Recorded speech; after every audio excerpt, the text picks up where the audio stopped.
Madinah Sumatera, Samudra Pasai itu berbaiat langsung kepada dinasti Abbasiyah.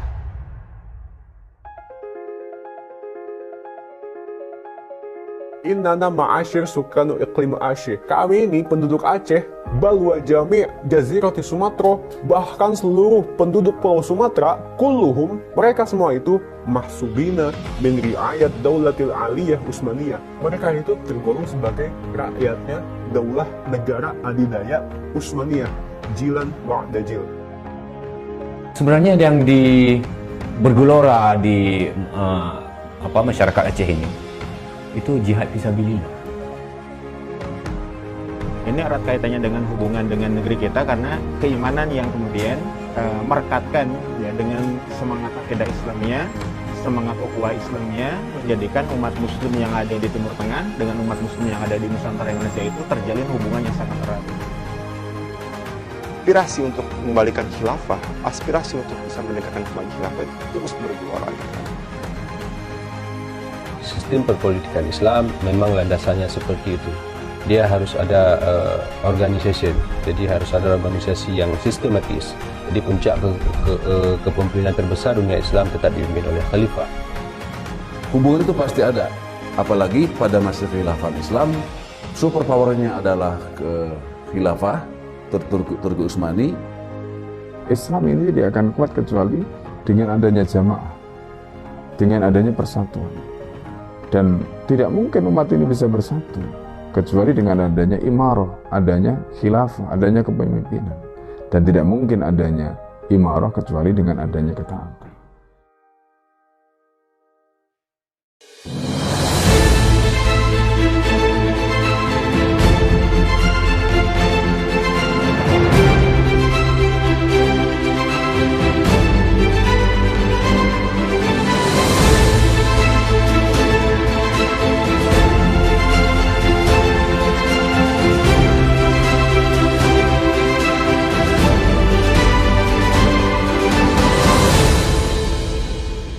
Nah itu kalau kita mau melihat apa situs-situs peninggalan bangunan yang dia itu masih ada hubungan dengan khilafah, itu di Batavia atau sekarang Jakarta tempat kita berdiri sekarang tuh banyak, gitu, banyak tempat-tempat yang berhubungan dengan khilafah. Oh, contohnya gimana? Contohnya kalau kita main ke Tanah Abang, ya, kita main ke Tanah Abang, di situ ada satu bangunan yang sekarang menjadi museum tekstil, ya. Menjadi museum tekstil. Nah itu museum tekstil yang sekarang kita kenal hari ini, itu kan gedung Belanda tua tuh ya, gaya-gaya Perancis Timur Tengah gitu lah campuran.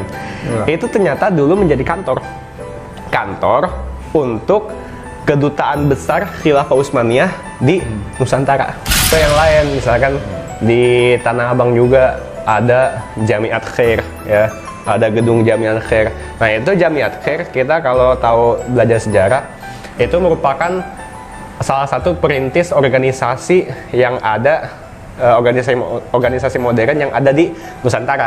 Apa ya, semacam cap, begitu, cap kaligrafi yang dia itu memuat nama Khalifah Abdul Hamid As-Tsani Al-Utsmani, gitu. Soalnya Abdul Hamid kedua. Abdul Hamid kedua.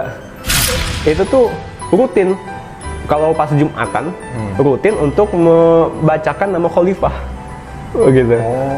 Dan masjid itu juga pernah direnovasi, dananya dari kantong Sultan Abdul Hamid kedua. Masya Allah. Kan mungkin selama ini kita mengenal narasi sejarah yang akhir-akhir ini berkembang, bahwasanya Aceh itu sudah menjalin hubungan dengan khilafah sejak zaman Utsmani, ya. Khilafah Utsmani di Turki, begitu. Tapi ternyata ada, ya, bahwasanya ada peninggalan, bahwasanya Aceh, ya, atau sebelum Aceh yaitu Sumatera Pasai, itu sudah menjalin hubungan dengan kekuasaan sebelum Utsmaniyah.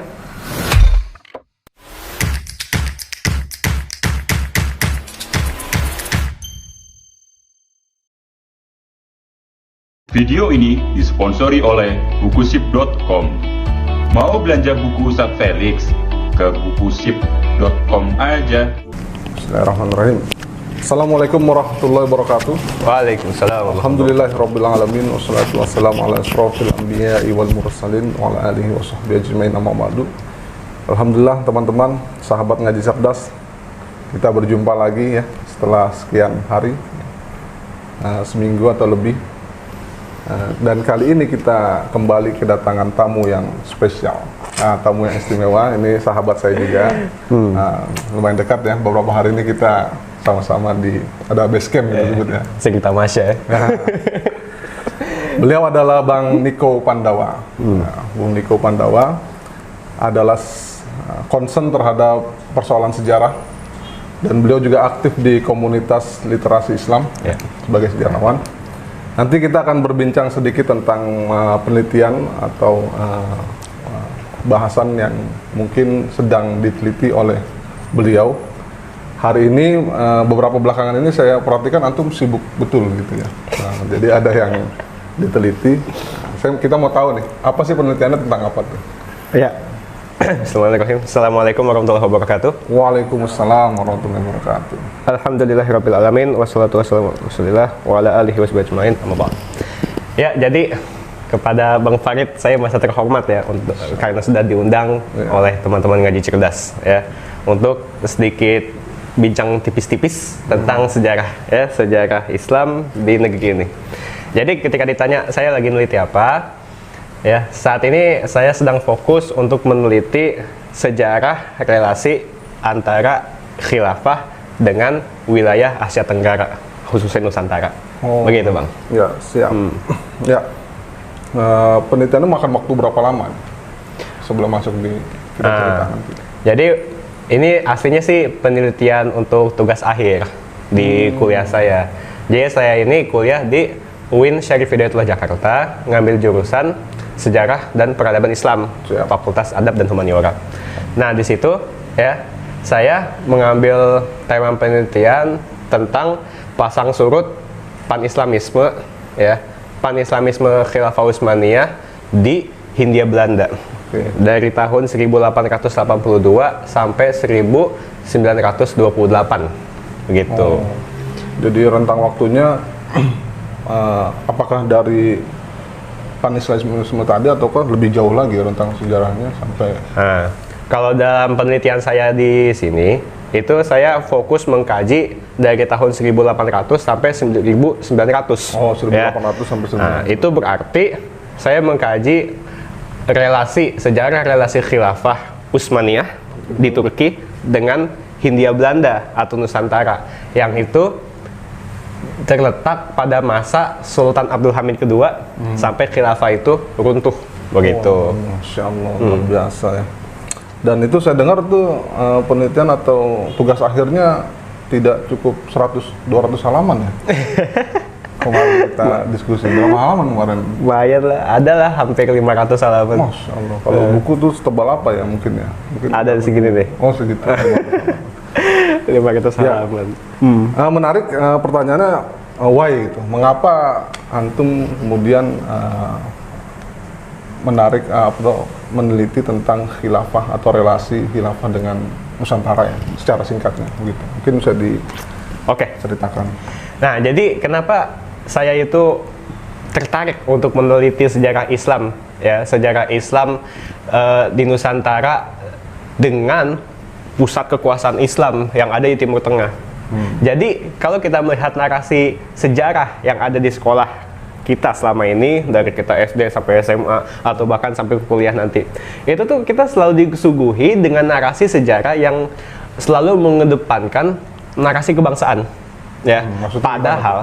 Padahal Islam itu tidak disekat-sekat oleh kebangsaan yang satu saja gitu, tapi Islam itu juga menaungi berbagai macam bangsa yang sebenarnya karena ikatan Islam itu mereka saling terhubung begitu. Nah, tapi karena kurikulum pendidikan kita mengedepankan kebangsaan ya, akhirnya tertutup tuh relasi-relasi antara kaum muslimin di Nusantara dengan kaum muslimin di luar Nusantara, sehingga itu memunculkan pemikiran di tengah kita bahwasanya wah, Islam di Indonesia ini tuh Islam yang tersendiri ya, Islam yang dia itu terpisah dengan pusatnya, sehingga kita ini punya corak Islam yang berbeda dengan Islam yang ada di luar Nusantara, karena akhirnya Islam kita ini unik, beda dengan yang lain. Nah ini kan punya tendensi untuk memecah kalau saya lihat begitu. Atau memisahkan gitu Memisahkan. sejarah Islam di Nusantara dengan sejarah pusat Islam secara keseluruhan. Padahal Islam itu merupakan agama yang menyatukan berbagai macam bangsa, sehingga tatkala umat manusia, ya bangsa-bangsa yang ada di berbagai belahan bumi itu tatkala mereka memeluk Islam, maka mereka menjadi satu umat, begitu. Ya. Nah, itu yang saya pengen coba gali dari situ. Dari situ awal mulanya. Dan penelitian ini itu kan berarti kalau Nusantara tidak hanya di Pulau Jawa ya. Mungkin ada beberapa tempat yang antum kunjungi selama meneliti tentang relasi Islam dengan Nusantara. Ya.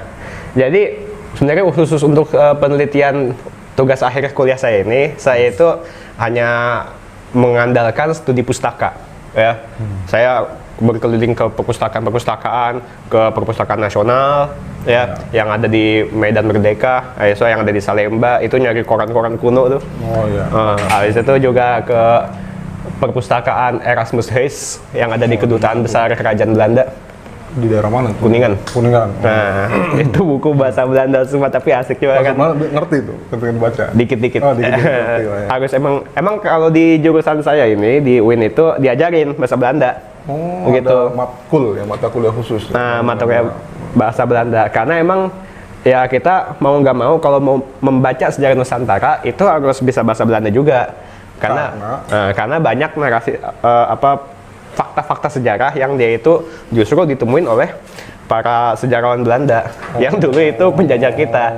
Ya ini bukan berarti kita mau ngambil referensi dari Belanda dan menjadikan satu-satunya, enggak, tapi hanya sebagai pembanding. Oke, begitu. siap. Jadi selain dari buku ya tadi ya, materialnya, bahan referensinya, ada nggak antum mengunjungi suatu tempat begitu misalnya, khususnya dalam penelitian itu tadi ya? Oke. Sebenarnya gini ya, dalam penelitian saya di tugas akhir kuliah, itu kan masa terbentangnya itu dari zaman Sultan Abdul Hamid sampai Khilafah runtuh. Ya. Berarti itu masa-masa akhir dong. Masa-masa akhir dan kekuasaan Belanda di Jawa, di Nusantara itu udah mapan di Batavia. Nah itu kalau kita mau melihat situs-situs, peninggalan bangunan yang dia itu masih ada hubungan dengan khilafah, itu di Batavia atau sekarang Jakarta, tempat kita berdiri sekarang tuh banyak. Gitu. Banyak tempat-tempat yang berhubungan dengan khilafah. Oh, contohnya gimana? Contohnya, kalau kita main ke Tanah Abang, ya. Kita main ke Tanah Abang, di situ ada satu bangunan yang sekarang menjadi museum tekstil, ya. Menjadi museum tekstil. Nah itu museum tekstil yang sekarang kita kenal hari ini, itu kan gedung Belanda tua tuh ya, gaya-gaya Perancis Timur Tengah gitu lah campuran. Itu ternyata dulu menjadi kantor untuk Kedutaan Besar Khilafah Utsmaniyah di Nusantara, begitu. Oh, ada kantor kedutaan, mungkin kayak kantor diplomat kalau zaman sekarang. Utusan, konsul gitu. Itu satu. Kemudian ada juga yang lain, misalkan di Tanah Abang juga ada Jamiat Khair, ya, ada gedung Jamiat Khair. Nah itu Jamiat Khair, kita kalau tahu belajar sejarah, itu merupakan salah satu perintis organisasi yang ada, organisasi modern yang ada di Nusantara, begitu. Orang-orang Arab, orang-orang Muslim, itu ada Tanah Abang dan mereka tuh punya relasi kuat dengan Khilafah Utsmani. Itu misalkan. So ada lagi misalkan kalau kita main ke arah utara nih sekarang. Utara di mana? Jakarta Utara? Jakarta Utara. Oh, Jakarta Utara, Tanjung Priok. Tanjung Priok. Oh, iya. Nah, Tanjung Priok di daerah Luar Batang. Oh iya, Masjid Luar Batang. Yang waktu itu mau digusur, udah digusur bahkan ya. Nah itu di Luar Batang itu kan ada masjid, ya, Masjid Luar Batang, dan dulu dia itu ternyata dipajang di atas pintunya itu lambang, sebuah lambang yang mengisyaratkan ini adalah punya hubungan dengan Khilafah Utsmani, yaitu lambang Tugro. Ya. Lambang Tugro. Tugro itu semacam semacam cap, begitu, cap kaligrafi yang dia itu memuat nama Khalifah Abdul Hamid As-Tsani Al-Utsmani, gitu. As-Tsani Abdul Hamid kedua. Abdul Hamid kedua. Jadi dapat Cap stempel. Karena masjid luar Batang itu dulu itu tuh rutin kalau pas Jumatan rutin untuk membacakan nama khalifah gitu. Dan masjid itu juga pernah direnovasi, dananya dari kantong Sultan Abdul Hamid kedua. Masya Allah. Gitu.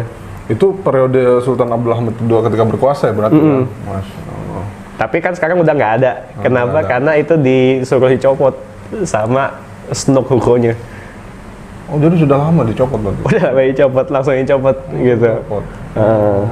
Jadi emang dulu tuh respon pemerintah kolonial, penjajah itu tuh begitu keras.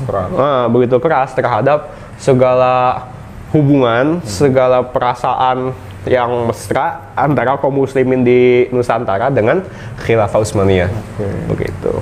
Ini kalau kita bicara tempat, mungkin ini baru bicara Jakarta ya. Bicara Soalnya Jakarta. kalau kita relasi Islam dengan Nusantara secara komprehensif mungkin ya, yang kita kenal atau kita sering dengar kan adalah di Aceh ya. Aceh. Di Aceh, antum juga belum cerita tuh. Pengalaman mungkin pernah di Aceh, itu bisa diceritakan. Oke, itu kan yang tadi saya cerita panjang lebar itu tentang pengalaman saya nulis tugas akhir kuliah. Betul. Ya. Nulis skripsi gitu. Nah, beberapa saat kemudian saya mendapatkan sebuah tawaran untuk mengkaji kembali sejarah relasi khilafah dengan Nusantara dalam bentuk sebuah film dokumenter. Film dokumenter. Belum tayang ya? Belum tayang dan akan tayang insya Allah. Baru udah selesai. Insya Allah udah selesai. Tinggal nunggu momen buat main. Ya. Gimana tuh? Di situ alhamdulillah ya saya mendapat kesempatan untuk keliling Indonesia gitu. Keliling Indonesia dan pergi ke tempat-tempat yang mempunyai hubungan ya atau mempunyai jejak ya, jejak khilafah gitu. Nah, akhirnya saya pergi ke Jawa, di Pulau Jawa itu saya pergi ke Cirebon, Bandung, habis itu ke daerah-daerah Jogja ya, Yogyakarta, Semarang, pokoknya Jogja keliling tuh, ke Surakarta, Solo. Nah, itu di Jawa. Kemudian saya juga ke Malaysia ke KL, Kuala Lumpur. Dan ada jejak juga khilafah. Ada juga di KL. Kemudian lanjut ke Aceh. Gitu. Ya. Nah, itu memang salah satu pengalaman yang paling saya tidak bisa dilupakan itu di Aceh. Di Aceh. Karena kenapa tuh? Luar biasa sekali lah. Luar biasa ya. Pemandangannya luar biasa. Pemandangannya. Dan jejak atau situs-situs tempatnya juga beberapa titik mungkin banyak ya, nggak cuma satu atau gimana? Bejibun. Kalau Bejibun berarti lebih dari 2. Wah, banyak sekali lah. Nah, jadi di film itu saya itu tuh kalau tadi kan di tugas akhir kuliah tuh masa akhir khilafah lah ya taruh. Ya. Nah, kalau di film ini saya tuh mengkaji sejarah khilafah dan Nusantara itu dari zaman Khulafaur Rasyidin. Masya Allah. Dari zaman lagi tentang waktunya, time periodnya. Dari tahun 1600-an sampai 1924. 1300 tahun. Dari mulai berapa? 1600 tahun 600-an. Tahun 650-an. Sampai kemudian khilafah itu runtuh ya, Utsmani 1924. Nah, itu kan panjang. Ini jadi pertanyaan besar karena banyak versi ya, banyak versi sejarah tentang bagaimana awal mula Islam masuk di Indonesia, gitu kan. Nah, kalau dari sisi atau penelitian antum ini selama ini bisa diceritakan nggak versinya gimana? Apa dari segi film ini? Dari dalam dokumenter itu Islam masuk ke Nusantara itu kapan? Gitu. Oh, iya. Ya, yang pertama tentu dari film ini agak sulit ya kan untuk mengkompres sejarah ribuan tahun dalam film yang cuma beberapa menit begitu. Ya, tentu harus dipadat-padatin tuh. Ya. Nah, tapi tentu itu semua berangkat dari masa kehidupan Rasulullah Sallallahu Alaihi Wasallam ya. Bagaimana beliau itu membangun Islam, bagaimana beliau itu menyebarkan dakwah sampai akhirnya Islam itu menjadi agama yang luar biasa ya, diterima oleh penduduk dunia. Dan ketika Rasulullah Sallallahu Alaihi Wasallam wafat ya, maka kepemimpinan Nabi dalam mengurus urusan dunia atau dalam masalah politik, masalah kenegaraan itu diberikan kepada para sahabat Khulafaur Rasyidin itu. Khulafaur Rasyidin. Nah, dan ternyata setelah kita mengkaji catatan-catatan sejarah, itu di masa Khulafaur Rasyidin sudah ada relasi dengan wilayah Nusantara. Khulafaur Rasyidin bukan masa setelahnya. Khulafaur Rasyidin dulu. Ya. Khulafaur Tepatnya, Rasyidin. Zaman era kepemimpinan siapa ya? Nah, tepatnya itu pas era Utsman bin Affan radhiyallahu anhu. Begitu. Jadi bagaimana, Gung? Jadi di era Utsman itu beliau itu banyak sekali menjalin relasi diplomatik dengan entitas negara-negara lain. Begitu, ya. Salah satunya adalah negara Cina. Negara Cina. Jadi Khulafaur Rasyidin, negara khilafah pada zaman sahabat itu menjalin relasi dengan Cina. Dan tatkala mereka mau ke Cina, ke ibu kotanya di Guangzhou atau macam-macam gitu, itu pasti kalau mereka melalui laut, mereka akan melalui Sumatera, Selat Malaka. Kalau kita bayangkan peta, ya, Arab Saudi. dari Arab, ya, mereka berlayar melewati India, Sri Lanka, itu turun, set lewat Selat Malaka. Nah, pasti itu mereka berlabuh toh. Benar. Nah, atau transit. Transit, ya. Gitu ya. Nah, pas transit itulah ada catatan, bahkan sampai sekarang ditemukan makamnya di daerah Barus, ya. Barus itu di dekat Sumatera Utara, tapi udah masuk Aceh, begitu, ya. Nah, di situ tuh banyak komplek makam yang merupakan makam-makam Islam tertua, begitu, di Nusantara, begitu. Makam-makam Islam maksudnya perwakilan dari. Nah, ini bisa jadi merupakan para pedagang Muslim, ya. Para pedagang Muslim, gitu. Para pedagang atau para utusan bisa jadi. Cuma kan kita karena ini sejarah yang sangat penting tapi terbatas, ya, hard fact-nya gitu, ya, terbatas faktanya, peninggalan sejarahnya. Jadi mungkin hanya bisa dugaan kuat, ya. Walaupun kita kalau bisa berdasarkan logika sejarah, ya pasti sudah ada hubungan, gitu. Tapi itu mungkin hanya dugaan kuat, ya. Tapi ternyata beberapa tahun kemudian, pas khilafah itu udah berada di tangan Bani Umayyah, ya, khilafah itu lanjut menjalin hubungan dengan penguasa, ya, penguasa pribumi yang ada di Sumatera, yang saat itu negaranya Sriwijaya. Sriwijaya FC. Yang sekarang jadi Palembang. Palembang. Nah, jadi ada satu catatan bahwasanya ada Raja Sriwijaya yang namanya Indrawarman itu menjalin korespondensi dengan Khalifah Umar bin Abdul Aziz, gitu. Jadi Raja Sriwijaya menjalin korespondensi dengan Khalifah Umar bin Abdul Aziz.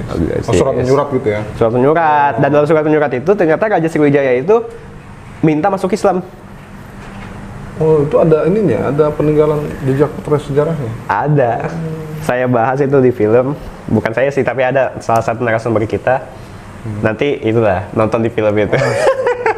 Jangan ditumpahkan di sini semua. Jadi trace-nya tuh secara lebih jauh di film itu. Iya. Nah, setelah dari Raja Sriwijaya itu kemudian ada lagi nggak perjalanannya? Kayaknya itu Palembang, ya. Saya juga ke Palembang. Tapi teman saya sih ke Palembang. Itu kemudian ke Aceh. Nah, di Aceh itu kan mungkin selama ini kita mengenal narasi sejarah yang akhir-akhir ini berkembang, bahwasanya Aceh itu sudah menjalin hubungan dengan khilafah sejak zaman Utsmani, ya. Khilafah Utsmani di Turki, begitu. Tapi ternyata ada, ya, bahwasanya ada peninggalan bahwasanya Aceh, ya, atau sebelum Aceh yaitu Sumatera Pasai itu sudah menjalin hubungan dengan kekuasaan sebelum Utsmaniyah, yaitu Khilafah Abbasiyah, begitu. Ya. Hubungannya sama, korespondensi? Bukan korespondensi langsung. Orang Bani Abbas, keturunan pamannya Nabi, ya, Abbas bin Abdul Muthalib, itu ada. Dia itu dikuburkan di daerah Loksemawe. Keturunannya Bani Abbas? Ya, Bani Abbasiyah. Bani Abbasiyah. Jadi keturunan Khalifah Bani Abbasiyah itu ada beberapa yang dimakamkan di Loksemawe. Gitu. Itu ada ini jejaknya? Makamnya tuh. Makamnya masih ada dan sangat indah sekali ya. Nah, indah, dia itu memang terletak di pelosok ya, bukan pelosok ke dalam tapi agak apa daerah-daerah tambak gitulah, pesisir pantai ya. Dan dia itu indah sekali tuh makamnya, terbuat dari marmer, pualam ya. So ukuran-ukurannya itu cita rasa seninya tuh luar biasa lah. Dan itu makam khalifah, keturunan khalifah Bani Abbas. Tapi masih terawat ya? Masih terawat, alhamdulillah gitu. Setelah ratusan tahun lamanya. Nah itu di Aceh. Beberapa peninggalan sejarahnya. Cuman kan yang tadi saya asumsi di awal ya, paling kuat ketika kita bilang hubungan Islam atau kekhilafahan, itu relasi paling kuatnya orang awam atau seperti saya nih yang tidak banyak mengkaji tentang sejarah langsung menilai, oh Aceh lah titik sentral hubungan khilafah dengan Nusantara begitu. Apakah kemudian ketika Aceh saja yang menjalin hubungan itu kita bisa gebiak-ubiah gitu, oh pukul rata, ya itu bagian dari Nusantara dan seluruhnya. Yang lain kan nggak ikut-ikutan gitu, jadi Aceh doang. Atau gimana kalau dari penelitian Antum? Nah, jadi di Aceh itu saya selain ke Los Mawe itu juga banyak mengunjungi makam-makam yang ada di Banda Aceh, ya, di Banda Aceh. Nah, di Banda Aceh itu banyak makam-makam sultan, ya, sultan-sultan Aceh, begitu. Dan di situ beberapa saya mengkaji, ada beberapa makam, misalkan kayak makam Sultan Alauddin Riayat Al-Qohar. Ya. Beliau itu di makamnya itu banyak tertulis inskripsi atau kaligrafi Arab. Ya. Nah, ada salah satu tulisan di makam Sultan Al-Qohar yang dia itu menuliskan dia itu adalah Sultanus Salatin. Sultanus Salatin. Nah, sultannya para sultan. Begitu. Gelarnya ya, Sultanus Salatin. Nah, di sini memunculkan sebuah pertanyaan ya. Memunculkan sebuah pertanyaan bahwasanya kenapa ini Raja Aceh ini, Sultan Aceh ini bisa digelari sebagai Sultan Salatin, sultannya para sultan. Berarti kan bisa dikatakan dia itu sultannya atau penguasa para sultan-sultan yang ada di Nusantara. Begitu kan? Oh, zaman kerajaan apa itu? Aceh. Aceh. Samudra Pasai atau apa enggak? Ini Samudra Pasai udah lewat. Udah lewat. Ini udah mulai muncul Aceh. Oh, begitu. Ada Aceh. Oh, Sultanus Salatin. Nah, itu di makamnya. Berarti kan itu kita pakai penelitian lapangan. Betul. Ya, dari segi arkeologi, ya. Nah, kemudian kalau kita pakai studi pustaka, orang yang ada di makam tadi yaitu Sultan Al-Qohar, ternyata ada dia itu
Fatih lah. Dan ini sayangnya tadi jarang atau mungkin ya jarang terekspos. Kita tidak mengetahui siapa Babullah ya. Nah, ini Babullah ini merupakan pahlawan Islam dari timur ya. Dan dia itu tatkala melawan Portugis ya, Sultan Babullah itu berhasil menghimpun mujahid Islam sampai jumlahnya itu sekitar 200.000 orang. Masya Allah, itu wilayah... Bukan. Sampai 120.000 orang. Itu wilayah Ternate aja, orang-orang, atau... Nah, itu dari mana? Tentu kalau dari populasi nggak mungkin dari Ternate dong. Iya. Tapi juga dari segenap kepulauan yang ada di Maluku. Iya. Bahkan sampai Papua, sampai Sulawesi di Tenggara ya, dan Filipina. Itu juga bergabung menjadi pasukan Babullah. Iya. Dan persenjataan mereka itu disokong oleh prajurit Utsmani. Jadi kalau kita baca bukunya Leonard Andaya, The Words of Maluku, di situ beliau menyebutkan ada sekitar 20 orang Janissaries, tentara Utsmaniyah, yang dia itu membantu membuat bom meriam senapan untuk melawan Portugis, untuk menyokong logistik persenjataan Muslimin Ternate, Muslimin Maluku, di bawah kepemimpinan Sultan Babullah. Begitu. Dan itu sempat menang telak. Menang telak. Terusir. Portugis, mereka itu berhasil dikepung dalam satu benteng selama beberapa bulan sampai mereka itu benar-benar kelaparan. Mereka itu akhirnya hanya bisa makan seadanya, kucing, tikus, anjing, cicak, sampai mereka makan tuh, gara-gara dikepung oleh Muslimin. Karena kehabisan stok logistik. Dan tatkala mereka menyerah pada hari Natal 25 Desember 1575, itu mereka mengibarkan bendera putih dan pergi hengkang dari Maluku selama-lamanya Portugis itu. Telak ini. Jadi ada momen ketika bagaimana kemudian Nusantara pernah Jaya dengan bantuan Janissaries Utsmaniyah. Khilafah Utsmani. Ini sejarah yang kemudian kita banyak nggak dengar ya. Kalau jujur saya ini apalagi yang tidak banyak meneliti sejarah ya. Ini dapat maklumat-maklumat yang luar biasa, sangat baru ya. Nah, tapi kan time periodnya itu kemudian bergeser ya sampai kemudian Khilafah Utsmani. Nah, di klimaksnya itu ada mungkin bisa diceritakan ada momen-momen apa lagi tambahan dan mungkin kenapa sih pertanyaan besarnya? Kok kita nggak dapat ya sejarah-sejarah yang seperti antum sampaikan? Bagaimana ada relasi yang kuat antara Islam atau kekhilafahan dengan Nusantara? Antum bisa kasih pandangan nggak, perspektif? Ya, yang pertama, jadi kan kalau kita bicara sejarah itu kan nggak melulu baik, nggak melulu mantep-mantep terus ya. Tapi ada juga dia itu mengalami masa pasang surut, fluktuatif. Benar. Ada masa kejayaan, ada masa keruntuhan.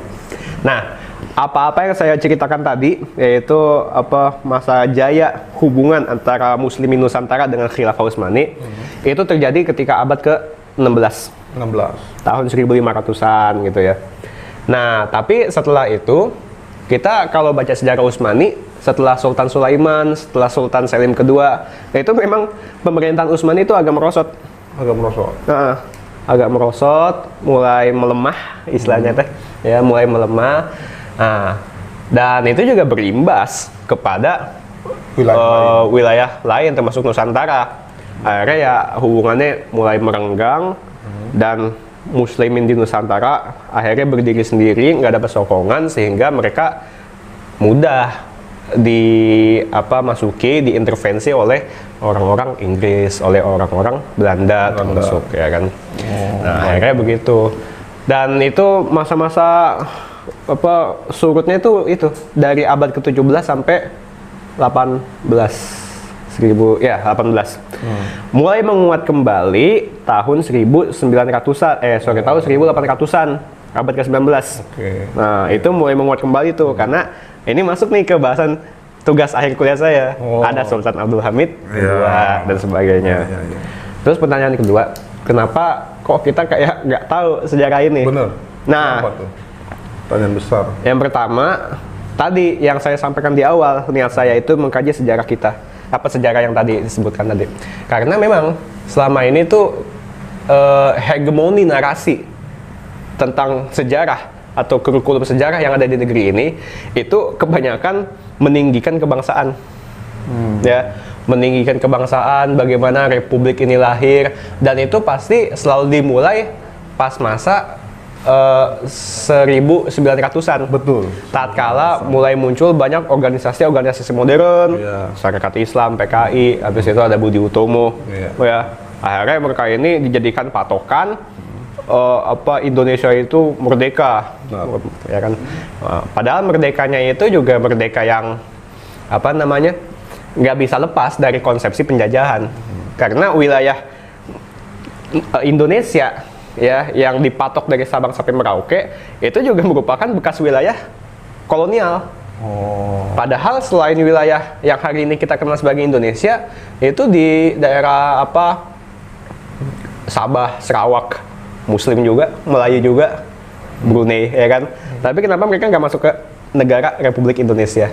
Itu kan ada plot penjajahan, ya kan. Nusantara itu ya dari Sumatera, Jawa, Kalimantan, Sulu, Patani, ya sampai ke Papua lah ya. Itu tuh secara umum mereka Muslim dan secara umum mereka Melayu, ya bahasanya. Tapi kenapa mereka bisa banyak negara gitu? Ada Indonesia, Filipina, Malaysia, Brunei, Timor Leste dan sebagainya. Nah, itu karena mereka beda-beda penjajah gitu. Beda gitu. plotnya. Beda juga ini. Ya, dan akhirnya tadi masing-masing negeri itu meninggikan siapa pendiri negara mereka. Yang kalau kita pelajari ya didikan Belanda. Kalau bicara Indonesia, kita bicara orang kayak Soekarno, Hatta, ya, Sultan Syahrir, habis itu Tan Malaka, ya, Iwa Kusumanjaya dan sebagainya.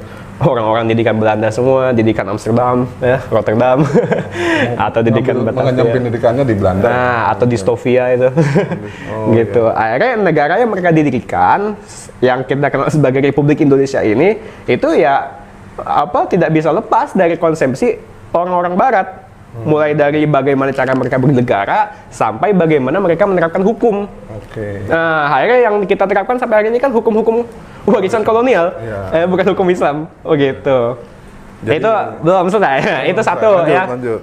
Itu satu. Nah, yang kedua, kenapa kita itu agak terlupa dengan sejarah Utsmani? Tadi terlalu mengedepankan narasi kebangsaan, dan yang kedua itu sumber-sumbernya terbatas. Kita kalau dari kalangan sejarawan ya, itu kebanyakan kalau mau melihat sejarah Indonesia itu selalu merujuk ke sumber-sumber Belanda, sumber-sumber Portugis, atau sumber-sumber bahasa daerah. Jarang melirik ke sumber-sumber berbahasa Arab atau sumber-sumber berbahasa Turki Utsmani. Nah, mulai beberapa dekade belakangan itu banyak peneliti sejarawan yang dia itu melirik arsip-arsip di Istanbul. Nah, ternyata ketika mereka ngubek-ngubek itu arsip, banyak itu narasi sejarah Nusantara, dan itu yang baru diketemukan dan itu harus dikuak gitu. Ya mungkin saya hanya merintis, ntar kedepannya insya Allah banyak lah sejarah-sejarah online yang lebih mantep. Ini menarik nih pembahasan kita dengan Bang Niko Pandawa. Kayaknya nggak cukup ya sejam ya, 2 jam ya kalau kita mau detailing ya. Tapi tadi intisari ya, atau kesimpulan dari beberapa penelitian. Jadi saya tadi melihat ada dua penelitian. Yang pertama tugas akhir, yang kedua film dokumenter. Kalau tugas akhir kayaknya udah selesai ya. Alhamdulillah sudah. Sudah selesai. Kemarin juga sempat diujikan ya Bang ya.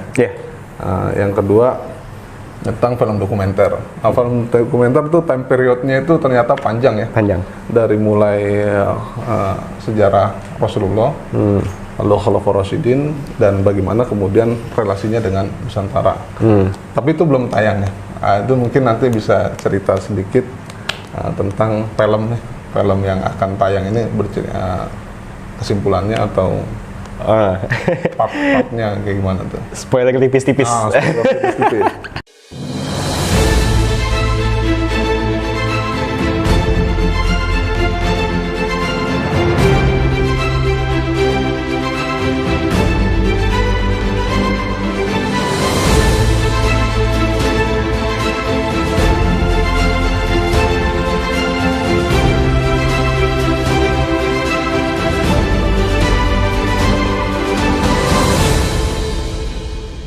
biar orang nanti penasaran nonton filmnya. Jadi tadi kita katakan bahwasannya bagaimana caranya mengkompres sejarah khilafah dan Nusantara yang terbentang selama ribuan tahun. Benar. Maka tentu ini nggak bisa dikompres hanya dalam waktu 1 jam 60 menit, ya kan? Nanti akan dibagi film itu. Oh. Ada 3 part. Insya Allah kita konsep 3 part, masing-masing 1 jam. Dan yang insya Allah akan terbit sebentar lagi, itu tadi memuat sejarah khilafah dengan Nusantara dari zaman Rasul wafat, Khulafaur Rasyidin, sampai zaman Sultan Babullah dari Ternate tadi. Gitu aja.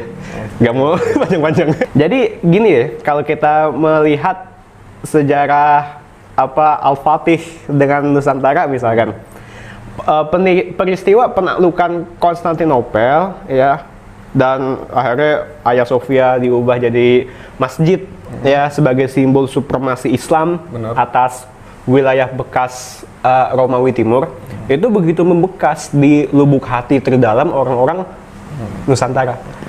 Gitu.